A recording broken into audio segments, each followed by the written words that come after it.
ورحمۃ اللہ وبرکاتہ. الحمد للہ رب العالمین والصلاة والسلام علی اشرف الانبیاء والمرسلین نبینا محمد وعلی آلہ واصحابہ اجمعین وبعد. اللہ سبحانہ وتعالی اعوذ باللہ من الشیطان الرجیم فإن خفتم فرجالا أو ركبانا فإذا أمنتم فاذكروا الله كما علمكم ما لم تكونوا تعلمون. اللہ تبارک و تعالیٰ نے اس آیت کریمہ میں نماز ہی سے متعلق احکام بیان فرمائے. اس سے پہلے والی آیت کریمہ میں اللہ تبارک و تعالیٰ نے نمازوں کی پابندی کرنے کا حکم دیا، ساتھ ہی ساتھ خصوصیت کے ساتھ عصر کی نماز کا اہتمام کرنے کی تلقین فرمائی، اور ساتھ ہی ساتھ اللہ تبارک و تعالیٰ نے فرمایا کہ اللہ تبارک و تعالیٰ کے لیے خشوع خضوع کے ساتھ، سکوت کے ساتھ، خاموشی کے ساتھ اطاعت کرتے ہوئے کھڑے ہو جاؤ، یعنی نماز میں بات چیت نہ کرو. اس کے بعد اللہ فرماتا ہے فَإِنْ خِفْتُمْ فَرِجَالًا أَوْ رُكْبَانًا، اگر تمہیں ڈر ہو، تمہیں خوف ہو، تو تم چلتے ہوئے، اور رکباناً یا سواری کی حالت میں نماز پڑھو. اگر تمہیں خوف ہو، تمہیں ڈر ہو، تو تم کھڑے ہو کر کے یعنی چلتے ہوئے پیدل اور یا سواری کی حالت میں نماز پڑھو. فَإِذَا أَمِنْتُمْ، اور جب تمہارا خوف ختم ہو جائے، تم بے خوف ہو جاؤ، مامون ہو جاؤ، فَاذْكُرُوا اللَّهَ كَمَا عَلَّمَكُم مَّا لَمْ تَكُونُوا تَعْلَمُونَ، تو اللہ تبارک و تعالیٰ کا ایسے ذکر کرو، اللہ تبارک و تعالیٰ کو ایسے یاد کرو جیسے اللہ تبارک و تعالیٰ نے تمہیں تعلیم دی ہے ان چیزوں کی جو تم نہیں جانتے تھے. جن چیزوں کا تمہیں علم نہیں ہے، اللہ تبارک و تعالیٰ نے تمہیں تعلیم دی، اسی تعلیم کے مطابق اللہ تبارک و تعالیٰ کا ذکر کرو. یہ نماز کے سلسلے میں اللہ تبارک و تعالیٰ نے خصوصیت کے ساتھ ایک حکم بیان فرمایا. وہ حکم یہ ہے کہ اگر حالت جنگ ہو، خوف ہو تمہیں، یعنی تمہیں خوف ہو، جنگ کی حالت ہو، دشمن کے حملے کا خوف ہو، یا دشمن کے تمہیں ختم کر دینے کا خوف ہو، حملہ آور ہو جانے کا خوف ہو، تو ایسی صورت میں تم نماز کیسے پڑھو گے؟ آپ اس سے اندازہ لگائیں کہ اللہ تبارک و تعالیٰ کے یہاں نماز کی کتنی زیادہ اہمیت ہے. یعنی حالت خوف میں بھی، جنگ کی حالت میں بھی نماز کا حکم ہے. نماز جس طرح سے بھی ممکن ہے ادا کرنا ہے. اگر آدمی اطمینان کے ساتھ نماز نہ ادا کر سکے پورے طور پر،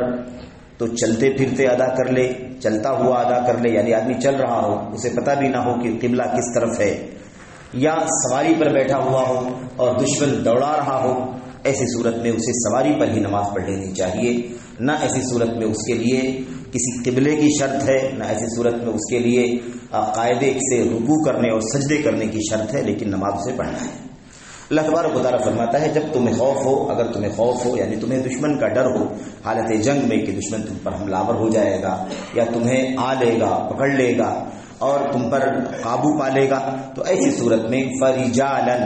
رجال راجل کی جمع جس کے معنی پیدل چلنے والے کے ہوتے ہیں، اور رکبان راکب کی جمع جس کے معنی سواری کرنے والے کے ہوتے ہیں. تو اللہ تبارک و تعالیٰ فرماتا ہے کہ اگر خوف ہو تو کیسے نماز پڑھو؟ رجالن، یعنی اللہ تبارک و تعالیٰ نے نماز کے سلسلے میں خوف کی حالت میں، ڈر کی حالت میں نماز کا طریقہ بیان فرمایا اختصار کے ساتھ. فرجالن یعنی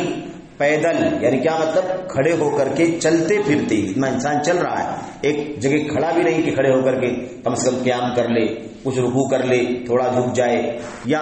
زیادہ جھک جائے سجدے کی نیت سے نہیں، بلکہ وہ چل رہا ہے. چلتے ہوئے آدمی کو چاہیے کہ وہ نماز پڑھ لے. اب ایسی صورت میں چلتے ہوئے اگر وہ قیام یعنی چلتے ہوئے قیام کی حالت میں سورہ فاتحہ جو ہوتی سورہ فاتحہ پڑھ لے، اور پھر اس کے بعد رکوع کی حالت آئے تو وہ یوں ہی تھوڑا سا رک کر کے رکوع کی نیت کر کے تھوڑا سا سر کو نیچے جھکا کر کے رکوع کی دعائیں پڑھ لے، پھر اور ایسے ہی چلتے ہوئے اور بھی زیادہ سر نیچے جھکا کر کے رکوع سے زیادہ جھکا کر کے سجدے کی حیثیت سے سجدے کی دعائیں پڑھ لے. اللہ تبارک و تعالیٰ فرماتا ہے اس طرح سے وہ نماز پڑھ لے.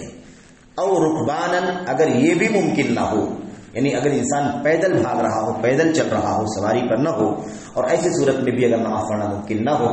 اشارے سے رکوع، اشارے سے سجدہ، یعنی تھوڑا سا رکوع اور تھوڑا اس سے زیادہ جھک کر کے سجدہ، اس طرح سے اگر نماز نہ پڑھ سکتا ہو، ایسی بھی صورت نہ ہو، تو رکبانن سواری کی حالت میں، انسان سواری پر ہے، گھوڑے پر ہے، اپنے اونٹنی پر ہے وغیرہ. مثال کے طور پر آج کل تو سواریاں وسائل بہت زیادہ ترقی یافتہ ہو گئی ہیں. میرے بھائیو، اللہ تبارک و تعالیٰ فرماتا ہے کہ سواری کی حالت میں، اب آپ سوچیے سواری کی حالت میں نماز کیسے پڑھ سکتا ہے وہ، لیکن بہرحال نماز پڑھنا ہے اسے، جس طرح سے بھی نماز پڑھ سکتا ہو وہ نماز پڑھے. جتنا وہ رکوع کے لیے اشارہ کر سکتا ہو اشارہ کر لے، جتنا وہ سجدے کے لیے اشارہ کر سکتا ہو اشارہ کر لے، لیکن بہرحال نماز سے پڑھنا ہے۔ اگر اس کی بھی صورت نہ ہو تو آدمی یوں ہی اپنی حالت میں دوڑتا ہوا، سواری پر تیزی کے ساتھ بھاگتا ہوا آدمی اشارے سے، اشارہ کا مطلب یہ ہے کہ نیت خالی کرے، کوئی حرکت نہیں، رکوع کی کوئی حرکت نہیں، سجدے کی کوئی حرکت نہیں، یوں ہی بس دل میں لائے کہ اب میں رکوع کی حالت میں ہو تو مجھے یہ دعائیں پڑھنی چاہیے، اب میں سجدے کی حالت میں ہوں تو مجھے یہ دعائیں پڑھنی چاہیے، اس طریقے سے صحیح، لیکن بہرحال اسے نماز پڑھنا ہے۔ آپ دیکھیں کہ اللہ کے نبی صلی اللہ علیہ وسلم کی بھی سلسلے میں حدیث موجود ہے، صحیح بخاری کے اندر حضرت عبداللہ بن عمر رضی اللہ تعالیٰ عنہ روایت کرتے ہیں، کہتے ہیں کہ نبی کریم صلی اللہ علیہ نماز مطلب صلاۃ الخوف نماز جو جنگ کی حالت میں پڑھی جائے گی اس کی کیفیت بیان کرتے ہوئے وہ کہتے ہیں کہ اگر جنگ کی صورت ایسی ہو جائے کہ بالکل گھمسان کی ہو جائے اور دشمن برے طور پر ہمارے پیچھے لگا ہوا ہو، ہمارے در پہ ہو اور ہم پر قابو پا لینے کی پوزیشن ہو، تو ایسی صورت میں اللہ کے نبی صلی اللہ علیہ وسلم نے اس طرح سے چلتے ہوئے یا سواری پر سوار رہ کر کے دوڑتے ہوئے نماز پڑھنے کا حکم دیا ہے، اور ساتھ ہی ساتھ انہوں نے یہ بھی بیان فرمایا کہ مستقبل القبلہ او غیر مستقبلیہا، یعنی استقبال قبلہ ہو سکتا ہو تو استقبال قبلہ کر لے، استقبال قبلہ نہ ہو سکتا ہو تو بغیر استقبال قبلہ کی بھی نماز پڑھ لے، لیکن نماز بہرحال وہ پڑھے۔ اب یہ تو ہو گئی بات چلتے ہوئے سواری پر سوار ہو کر کے استقبال قبلہ ہے، استقبال قبلہ رو ہے، قبلہ رو نہیں ہے، ہر صورت میں نماز پڑھنی ہے۔ اب اس کے بعد آتی ہے بات رکعت کی، کتنی رکعت پڑھے گا، کون سی نماز ہے؟ نماز 4 رکعت کی بھی ہے، 3 رکعت کی بھی ہے، 2 رکعت کی بھی ہے، تو کون سی نماز کو کیسے پڑھیں؟ اس سلسلے میں اللہ کے نبی صلی اللہ علیہ وسلم کی جو حدیثیں ہم تو جانتے ہیں جو عام نماز کا جو نظام ہے، لیکن حالت جنگ میں 2 رکعت کی عام سنت نبی کریم صلی اللہ علیہ وسلم کی موجود ہے، یعنی 2 رکعت طریقہ جو اللہ کے نبی کا ہے وہ 2 رکعت کا ہے۔ اللہ کے نبی صلی اللہ علیہ وسلم کی وہ حدیث ہے جس میں صراحت کے ساتھ یہ باتیں بیان کی گئی ہیں کہ اللہ کے نبی نے حالت جنگ میں کس طرح سے نماز پڑھنی ہے بتلایا ہے کہ اللہ کے نبی نماز پڑھاتے تھے حالت جنگ میں، اور مسلمانوں کی جو فوج ہوتی تھی، مثال کے طور پر اگر وہ 500 کی تعداد میں ہیں تو 200-250 لوگ پہلے اللہ کے نبی علیہ السلام کے ساتھ نماز میں کھڑے ہو جاتے تھے، اور بقیہ جو آدھے لوگ ہوتے تھے وہ اپنی جگہ پر باقی رہتے تھے، دشمنوں پر نظر رکھتے تھے، مسلمانوں کی حفاظت کرنے کے لیے پورے طور پر ہتھیاروں کے ساتھ لیس ہو کے تیار رہتے تھے، اور آدھے لوگ اللہ کے نبی علیہ السلام کے ساتھ نماز میں کھڑے ہوتے تھے۔ نماز 2 رکعت پڑھتے تھے اللہ کے نبی صلی اللہ علیہ وسلم، آپ 1 رکعت ان کے ساتھ جماعت کراتے تھے، اور اس کے بعد 1 رکعت پڑھنے کے بعد جب دوسری رکعت کے لیے کھڑے ہوتے تھے تو اللہ کے نبی علیہ السلام دیر تک کھڑے رہتے تھے۔ یہ جماعت جو آپ کے ساتھ 1 رکعت نماز جس نے پڑھا ہے وہ خود دوسری رکعت کے لیے اللہ کے نبی کے ساتھ کھڑی ہو جاتی، لیکن اللہ کے نبی دیر تک کھڑے رہتے، رکوع سجدہ دوسری رکعت کے لیے نہیں کرتے، وہ بقیہ جو پیچھے مصلی ہیں وہ دوسری رکعت خود سے مکمل کرتے، دوسری رکعت خود سے مکمل کر کے سلام پھیر کر کے چلے جاتے، اور اس کے بعد بقیہ جو مسلمان جو دشمنوں کے مقابلے میں کھڑے تھے یا ان کی نگہداشت کر رہے تھے وہ آتے اللہ کے نبی علیہ السلام کے ساتھ، اور وہ آپ کے ساتھ پیچھے جماعت میں شامل ہو جاتے، اور 1 رکعت نبی کریم صلی اللہ علیہ وسلم انہیں نماز پڑھاتے، اور اس کے بعد جب آپ سلام پھیرتے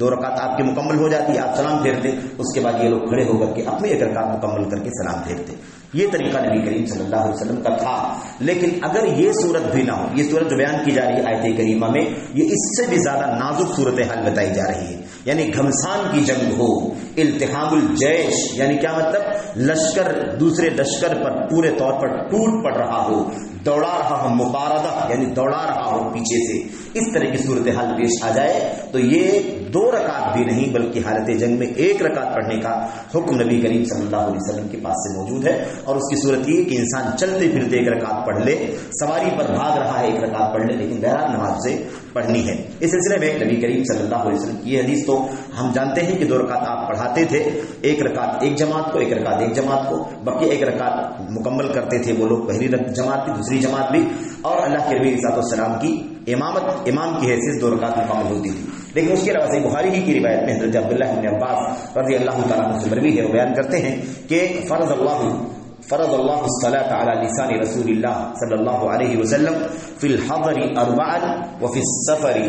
2 وفی الخوف 1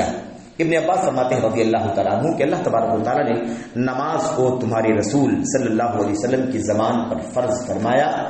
اللہ تبارک و تعالیٰ نے جو نماز فرض کی وہ عام حالات میں 4 رکعت، عام حالات میں 4 رکعت، جب آدمی مقیم ہے اپنی جگہ پر ہے جیسے ہم بیٹھے ہوئے اطمینان کے ساتھ اپنے گھر میں مسجد میں 4 رکعت، اور حالت سفر میں 2 رکعت، اور حالت جنگ میں 1 رکعت۔ حالت حضر میں 4 رکعت، حالت سفر میں 2 رکعت قصر کے ساتھ 4 رکعت والی نماز، اور حالت جنگ میں 1 رکعت۔ یہ چیز اللہ کے نبی علیہ السلام کی زبان پر اللہ تبارک و تعالیٰ نے فرض فرمائی ہے۔ اب بقیہ تفسیرات ہم لوگ جانتے ہیں کہ قصر 4 رکعت والی میں ہی ہے، 4 رکعت والی نماز کو 2 رکعت ہم پڑھیں گے، اور حالت جنگ میں 1 رکعت ہی پڑھنا ہے، چاہے کوئی بھی نماز ہو۔ اگر نازک صورتحال بن جائے، ایک دم گھمسان کی جنگ ہو جائے اور ایک دوسرے پر پورے طور پر پل پڑنے کی نوبت آ جائے اور بھگدڑ مچ جائے اور کوئی صورتحال باقی نہ بچے، کسی بھی طرح سے استحکام نہ رہ جائے، تو ایسی صورت میں 1 رکعت نماز پڑھ لینے کا حکم ہے، لیکن نماز بہرحال پڑھنا ہے۔ اگر ایسی صورت آ جائے کہ مطلب بھاگ کر کے سواری پر سوار ہو کر کے بھاگنے کی بھی صورتحال اس طرح کی نہ ہو کہ ہم اس پوزیشن میں وہ نماز پڑھ لیں، یا ایسے ہی بھاگنا چاہتے ہو مثال کے طور پر، ایسی بھی صورتحال نہ ہو، تو ایسی صورت میں پھر وہ نماز معجل کر دی جائے گی، یعنی مؤخر کر دی جائے گی، اور جیسے ہی حالت امن کی پیدا ہو جائے گی، حالت صورتحال نارمل ہو جائے گی، اور یعنی پوزیشن ایسی ہو جائے گی کہ اب نماز آدمی پڑھ سکتا ہے، تو ایسی صورت میں وہ جس پوزیشن میں ہوگا نماز پڑھ لے گا۔ یعنی اگر اس سے تھوڑی سی حالت ٹھیک ہو جائے اور انسان سواری پر بھاگ رہا ہو اور پڑھ سکتا ہو تو جیسے پڑھنے کا حکم دیا گیا ایسے پڑھ لے، یا پیدل بھاگ رہا ہو تو جیسے پڑھ سکتا ہو پڑھ لے، اگر اتنی نارمل پوزیشن ہو جائے تو پڑھ لے۔ اس کا مطلب یہ ہے کہ نماز کو اپنے وقت پر ہی پڑھنے کی کوشش کرنا ہے، نماز کو اپنے پورے وقت کے ختم ہو جانے کے بعد ڈیلے کرنے کا کسی بھی صورت میں انتظار نہیں کرنا ہے۔ یعنی اگر وقت نکل جانے کا ڈر ہو تو جس پوزیشن میں ممکن ہو پڑھ لے، اگر وقت نکل جانے کا امکان نہ ہو، ابھی وقت باقی ہو، تو ایسی صورت میں اس وقت تک کا وہ انتظار کر سکتا ہے جب وقت کے ختم ہونے سے پہلے کی جو صورتحال ہوتی ہے، اور جو ممکن ہو، جیسے ممکن ہو ویسے وہ نماز پڑھے۔ یہ اللہ کے نبی علیہ السلام کا حکم ہے۔ تو سفر کی حالت میں ہم جانتے ہیں کہ 3 رکعت والی نماز میں کوئی قصر نہیں ہے، اور 2 رکعت والی نماز کو 2 رکعت ہی پڑھنا ہے۔ لیکن حالت جنگ میں 2 رکعت ہے، 2 رکعت ہے، خواہ وہ 4 رکعت والی نماز ہو، یا وہ 3 رکعت والی نماز ہو، یا 2 رکعت والی نماز ہو۔ لیکن اگر حالت زیادہ سنگین ہو جائے، بالکل یعنی جنگ پورے طور پر شباب پر ہو اور کوئی صورتحال نہ ہو، تو ایسی صورت میں 1 رکعت پڑھنے کا بھی ثبوت اللہ کے نبی علیہ السلام کی حدیثوں کے اندر موجود، جیسا کہ صحیح بخاری کی روایت میں حضرت عبداللہ بن عباس رضی اللہ تعالیٰ عنہ نے بیان فرمایا ہے۔ بہرحال یہ ہے میرے بھائیوں جنگ کی حالت پہ نماز پڑھنے کے سلسلے میں اللہ کے نبی صلی اللہ علیہ وسلم کا حکم۔ اس کے بعد اللہ تعالیٰ فرماتا ہے فَإِذَا أَمِنْتُمْ، لیکن جب تم مامون ہو جاؤ، یعنی خوف ختم ہو جائے، حالت جنگ میں جو خوف کا مسئلہ تھا دشمن کا، وہ صورتحال ختم ہو جائے، امن کی حالت میں ہو جاؤ اور سکون ماحول ہو جائے، تو فَاذْكُرُوا اللَّهَ كَمَا عَلَّمَكُمْ، تو اللہ تبارک و تعالیٰ کو ایسے یاد کرو جیسے اللہ نے تم کو تعلیم دی ہے۔ یعنی عام حالات میں جو ہم 4 رکعت 3 رکعت 2 رکعت نماز پڑھتے ہیں، اسی طریقے سے ہم نماز پڑھیں۔ تو کما علمکم فذکروا اللہ، اللہ کا ذکر کرو، اس میں سارے ذکر آتے ہیں، اور خصوصیت کے ساتھ یہ ذکر، نماز پڑھنے کا یہ ذکر سب سے پہلے نمبر پر اس کے اندر شامل ہے، کیونکہ نماز کا مسئلہ بیان کیا جا رہا ہے، اور یہاں ذکر میں سب سے پہلی چیز نماز کی ہے کہ اللہ تبارک و تعالیٰ کا تم ذکر کرو، امن کی جب حاصل ہو جائے تو ایسے اللہ تعالیٰ کو یاد کرو جیسے اللہ تعالیٰ نے تم کو تعلیم دی ہے۔ اور ویسے بھی نماز کو اللہ تبارک و تعالیٰ نے ذکر فرمایا ہے، وَأَقِمِ الصَّلَاةَ لِذِكْرِي، وَأَقِمِ الصَّلَاةَ لِذِكْرِي، میری یاد کے لیے، میرے ذکر کے لیے نماز قائم کیجیے۔ تو یہ ذکر ہے اللہ تبارک و تعالیٰ کا، آدمی کو چاہیے کہ وہ حالت امن میں ایسے نمازیں پڑھے، ایسے تمام چیزوں کو انجام دے، قیام، رکوع، سجدہ، قوما، تشہد، ساری چیزیں دعائیں جیسے اللہ تبارک و تعالیٰ نے تمہیں تعلیم دی ہے۔ ما لم تکونوا تعلمون، جسے تم نہیں جانتے تھے۔ ظاہر ہے کہ ہم کو نماز کا طریقہ نہیں معلوم تھا، ہم کو ایمان نہیں معلوم تھا، ہم کو توحید نہیں معلوم تھی، ہم کو دین نہیں معلوم تھا۔ اللہ تبارک و تعالیٰ نے قرآن اتار کر کے، نبی کو بھیج کر کے ہمیں دین کی تعلیم عطا فرمائی ہے، تو جیسے اللہ نے ہمیں تعلیم دی ہے اس کی روشنی میں ہمیں دین کے احکام پر عمل کرنا ہے۔ اور یہاں نماز کا مسئلہ حالت جنگ میں ہے، تو ہمیں نماز بھی اسی طرح سے ادا کرنی ہے جیسے عام حالات میں ہم امن کی صورت میں نمازیں ادا کرتے ہیں۔ اس سلسلے میں آپ جانتے ہیں کہ اللہ تبارک و تعالیٰ نے اتنی تاکید اسی لیے فرمائی ہے کیونکہ نماز اللہ تبارک و تعالیٰ کو بہت ہی زیادہ محبوب عمل ہے۔ نماز اتنی زیادہ اس میں تشدید ہے، اتنی زیادہ شدت ہے کہ نماز کے سلسلے میں صراحت کے ساتھ آیتیں موجود ہیں، حدیثیں موجود ہیں صراحت کے ساتھ جس میں اس بات کا ذکر موجود ہے کہ جس نے نماز چھوڑ دیا اس نے کفر کیا، جس نے جان بوجھ کر کے نماز چھوڑ دیا اس نے کفر کیا۔ یہ مشرکین کفار، اللہ فرماتا ہے اگر یہ توبہ کر لیں، نماز پڑھیں، زکوٰۃ دیں تو تمہارے بھائی ہیں، اگر زکوٰۃ نہ دیں تو اس کا مطلب تمہارے بھائی نہیں ہیں۔ اگر یہ توبہ کر لیں، نماز پڑھیں، زکوٰۃ دیں تو ان کا راستہ چھوڑ دو، یعنی انہیں معاف کر دو، انہیں چھوڑ دو، کیونکہ اب یہ واقعی صحیح معنوں میں مومن ہو چکے ہیں، کیونکہ توبہ کر لیا ہے اور نماز قائم کرنے لگے ہیں، زکوٰۃ دینے لگے۔ تو بہرحال اس سلسلے میں بڑی تاکید ہے کہ مسلمانوں اور کفار و مشرکین کے درمیان صرف نماز کا ڈفرینس ہے۔ اگر نماز پڑھتا ہے تو مسلمان ہے، مومن ہے، اور نماز نہیں پڑھتا ہے تو ایسی صورت میں وہ کافر ہے، مشرک ہے۔ اتنی تشریح آئی ہوئی ہے کہ امت کا ایک بہت بڑا طبقہ مجبور ہے یہ کہنے پر کہ نماز کو جان بوجھ کر کے جو چھوڑ دیتا ہے وہ کافر ہو جاتا ہے۔ اس لیے بڑی تعداد، علماء کی بڑی تعداد ہے، علامہ ابن باز، علامہ ابن سیرین اور مملکت سعودی عرب کے جو کبار علماء ہیں وہ اسی کے قائل ہیں بڑی تعداد میں کہ نماز کو جان بوجھ کر کے چھوڑ دینے والا کافر ہو جاتا ہے۔ بہرحال ٹھیک ہے، ایک دوسری رائے ہے امت کی علماء کی کہ نہیں، کافر تو نہیں ہوگا لیکن وہ آخری درجے کا گنہگار ہوگا، آخری درجے کا، یعنی کبیرہ گناہوں میں بھی جو بڑا سے بڑا کبیرہ ہو سکتا ہے شرک سے پہلے، وہ گناہ کا اس گناہ کا وہ مرتکب ہوگا۔ اور قرآن کریم میں اللہ تبارک و تعالیٰ نے فرمایا بھی وَأَقِیمُوا الصَّلَاةَ وَلَا تَكُونُوا مِنَ الْمُشْرِکِینَ، نماز قائم کرو، مشرکوں میں سے نہ ہو جاؤ۔ اس کا مطلب یہ ہے کہ نماز نہ قائم کرنا شرک والوں کا کام ہے، نماز نہ پڑھنا، نماز کی پابندی نہ کرنا یہ مشرکین کا کام ہے، منافقوں کا کام تھا۔ وہ آتے بھی تھے تو دل سے نہیں آتے تھے اور اس طرح سے شور مچاتے تھے، سیٹیاں بجاتے تھے، تالیاں بجاتے تھے تاکہ مسلمانوں کو نماز